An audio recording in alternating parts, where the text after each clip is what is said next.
Ravi Prakash Siliconandhra hospital Kuchipudi super speciality వైద్య సేవలు పూర్తిగా ఉచితం.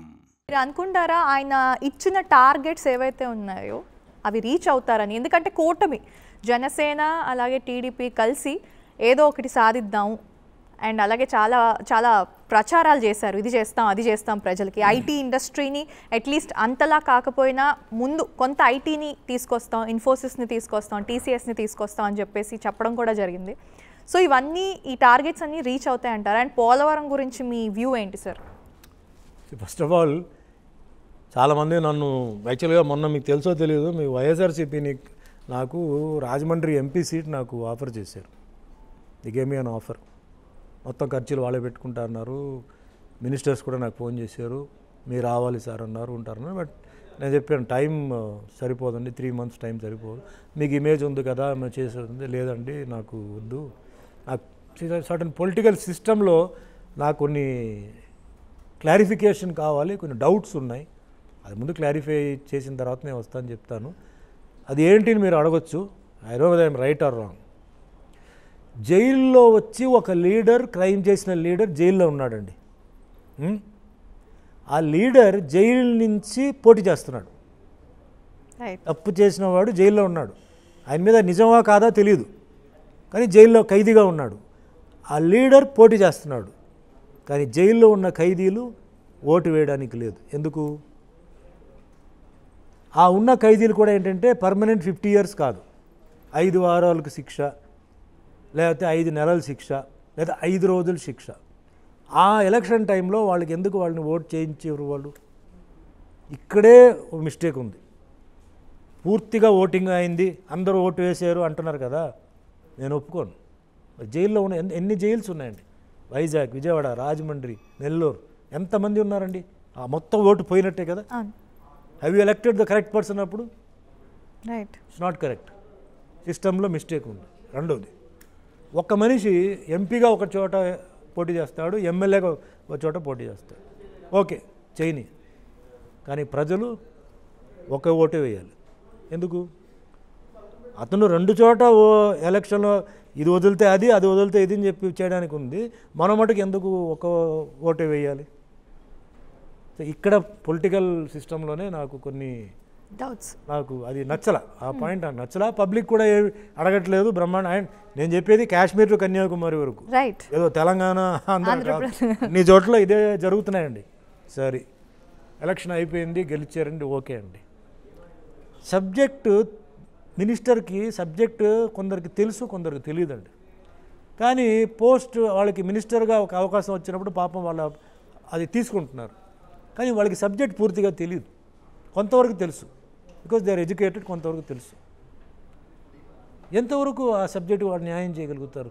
సబ్జెక్ట్ తెలియని వాడిని. ఇప్పుడు ఒక డెంటిస్ట్ని సైంటిస్ట్ గురించి మాట్లాడమంటే ఏమొస్తుందండి? రాదు కదా. సో ఎంతవరకు మనం డెవలప్మెంట్ జరగట్లేదు. అమెరికా డెవలప్ అవుతుందంటే అమెరికాలో ఉన్న సెనేటర్స్ కానీ వాళ్ళు కానీ there all highly educated, they know the subject. ఆ సబ్జెక్ట్ తెలిసిన వాళ్ళకే ఇస్తున్నారు. ఫర్ ఎగ్జాంపుల్ ఒక పోలీస్ ఫోర్స్ ఉందండి. ఆ పోలీస్ ఫోర్స్లో ఉంటున్న ప్రతి ఒక్కరు ఏంటంటే they are all well trained in అంటే police.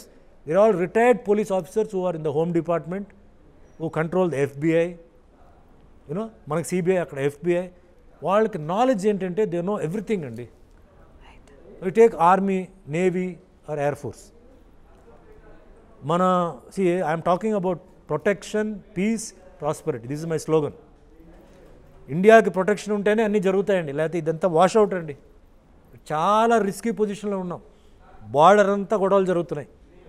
China, Pakistan, Ukraine, Israel, all that, Afghanistan, Taliban has taken over. We are మధ్యలో ఉన్నాం, చుట్టూ గొడవలు ఉన్నాయి, వార్ ఉంది. వార్ జరుగుతుందా జరగదా తెలియదు. వార్ జరిగితే how we are going to face, అది రెండో క్వశ్చన్ అండి. ఒక డిఫెన్స్ తీసుకున్న మనిషి డిఫెన్స్ గురించి ఫుల్ నాలెడ్జ్ ఉండాలి. ఏ నిమిషానికైనా అటాక్ జరిగితే మనం ఎట్లా అటాక్ చేయాలి, మనం ఎట్లా దాన్ని రిట్రీట్ చేయాలి, ఎలా చేయాలి ఉండాలి. దానికి ఎవరు ఉండాలి? ఆర్మీలో పనిచేసిన వాళ్ళు, నేవీలో పనిచేసిన రిటైర్డ్ పీపుల్ని పెట్టాలి. దానికి ఒక కోట ఇవ్వాలి. ఇప్పుడు మనకేమో టీచర్స్ కోట అని చెప్పి MLC ఉంది కదా. నా దృష్టిలో అలాంటి వాళ్ళకి ఇంకొక కోట పెట్టాలి. వాళ్ళు కావాలి, పోలీస్ డిపార్ట్మెంట్లో కావాలి. హోమ్ డిపార్ట్మెంట్లో వాళ్ళు ఉండాలి. వాళ్ళకి తెలుసు ఎట్లా ప్రజల మనసు ఎట్లా ఉంది, పల్స్ ఎట్లా ఉంది, ఎట్లా దాన్ని కంట్రోల్ చేయడం, అవన్నీ టాక్టిక్స్. బికాజ్ మన భారతదేశంలో మెయిన్ ప్రాబ్లం అండి హిందూ ముస్లిం ప్రాబ్లం ఎప్పుడు ఇట్స్ అ బర్నింగ్ ప్రాబ్లం అండి. దీన్ని ప్రతి ఒక్కరు అడ్వాంటేజ్ తీసుకుంటున్నారు. నిజాయితీగా మనస్ఫూర్తిగా లేదు, ప్రేమ అభిమానం లేదు. గొడవ చేస్తే మనం ఒక ఇది వస్తుంది, మనం మాట్లాడవచ్చు, చెప్పొచ్చు, కాంట్రవర్షియల్ అది ఇది. బికాస్ మనం మొన్న ఫేస్ చేసాం కదా సార్ ఎలక్షన్స్కి సంబంధించి బీజేపీ. ఏమండి 500 సంవత్సరాలు ఎక్కువ వద్దు, 500 సంవత్సరాలు జరిగింది ఇప్పుడు తీసుకొస్తే ఎవడు చూశారండి? ఎవరు చూశారు? నేను చూసింది నమ్ముతాను, ఎవడు చెప్పింది నేను నమ్మను. నా కళ్ళారా చూశానంటే నేను నమ్ముతాను. మనం ఎవరు చెప్పారని, ఎవరు రాశారని, రాసేవాడు నా ఫ్రెండ్ అండి, నా గురించి గొప్పగా రాస్తాడు. మీకు నాకు పడదు, మీరు నాకు చెడు రాస్తారు, ఎందుకు మనం ఇది చేయడం? సో ఇది ఒక unnecessary fighting is going on. So all this has to be controlled. అంటే protection for the country, protection for the people, protection for all religions, protection for all caste. This is very very important. ఇక్కడ local non local అని చెప్తారు. First ఇది non local వాడు tax కడుతున్నాడండి. ఈరోజు non local వాడు కోట్లు ట్యాక్స్ కడుతున్నాడు. I'm talking right from Kashmir to Kanyakumari. అప్పుడు ఎందుకు నాన్ లోకల్ అంటే మరి ఎందుకు ట్యాక్స్ తీసుకుంటున్నారు? నాన్ లోకల్ దగ్గర మీరు ట్యాక్స్ తీసుకుంటున్నారు, మళ్ళీ నాన్ లోకల్ అంటారా? ఈరోజు గవర్నమెంట్ నడుస్తుందంటే ట్యాక్స్ వల్ల. రైట్. ఖర్చులు, పొలిటీషియన్స్ అందరికీ ఖర్చులు, డెవలప్మెంట్కి అన్నిటికీ ఖర్చు ఎక్కడి నుంచి వస్తుందండి? ప్రజలు ఇస్తున్న డబ్బులే కదా ఈ ట్యాక్స్ రూపంలో. మరి ఎందుకు ఆ మాట నాన్ లోకల్ అని చెప్పి ఎలక్షన్ టైంలో చెప్తారు? మిగతా టైం అంతా మనంతా ఒకటే చెప్పి ఎలక్షన్ టైంలో నాన్ లోకల్ అది ఇది ఒకటి. నెక్స్ట్ వచ్చేప్పుడు రిలీజన్, హిందూ ముస్లిం క్రిస్టియన్ మెయిన్ ఇక్కడ సౌత్లో. అటు వెళ్తే మళ్ళీ పార్సీ జైన్ అదంతా, ఇక్కడ కూడా కొంచెం జైన్ గొడవలు ఉన్నాయి. ఇది ఒకటి ఉంది. సొల్యూషన్ లేదు దీనికి. నేనంటే everybody has to be equal అండి. Everybody has to be equal. వాళ్ళ రైట్స్, వాళ్ళ రిజర్వేషన్ ప్రకారం వాళ్ళకి కోట ఎంత ఉందో వాళ్ళకి ఇవ్వండి, చేయండి. పాలిటిక్స్ వచ్చేటప్పుడు ఏమవుతుందంటే ఇట్స్ డిఫరెంట్ సబ్జెక్ట్ అండి. Person who knows the subject should be given the authorised. ఇది ఒకే మనిషికి 5-6 మంది పోస్టులు ఇస్తారు. మీకు లేవా?